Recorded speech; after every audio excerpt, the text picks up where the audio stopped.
and welcome back to RGTV. Today we're going to can tomatillas. We're not really going to do salsa verde. We are going to add some garlic and some cilantro. And we're going to roast our tomatillas. We're going to roast these at 475 degrees for about 5 to 10 minutes. I don't really want them to turn too black. I do want to let you know that they have a lot of liquid in them, so do not put them on a cookie sheet. Make sure that you put them in a roaster or something that can hold the liquid and you don't make a mess in your stove. We're going to use 1 bunch of cilantro semi-chopped. We're going to take a blender to this, so just semi-chopped, and about 6 to 10 cloves of garlic. I'm also going to roast those at 475 for a few minutes as well. And we're going to get this in our bowl, and we're going to come back and we're going to get our tomatilla sauce ready to go. We're using 5.5 pounds of tomatillas. Okay, so we have our roasted garlic, and we're just going to see if I can find that, and we're going to just throw that in our bowl. And we're going to hit this with the immersion blender, and we'll be back. Okay, guys, so I have a 1/4 cup of lime juice, and we're going to taste it and see if we need to add more, but we're going to start out with a 1/4 cup. Just to let you know, we're going to actually pressure can the tomatillas, but we're going to go ahead and add this for taste. And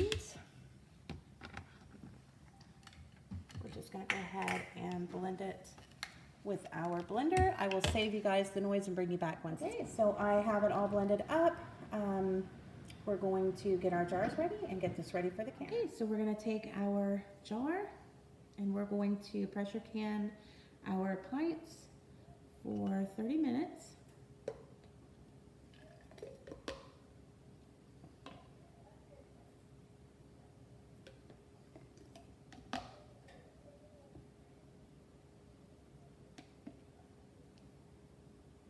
We're going to fill it up to 1 inch from the top.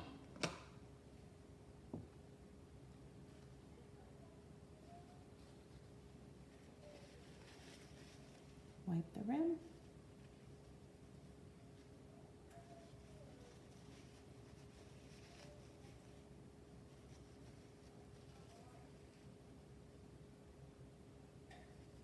Get our lid.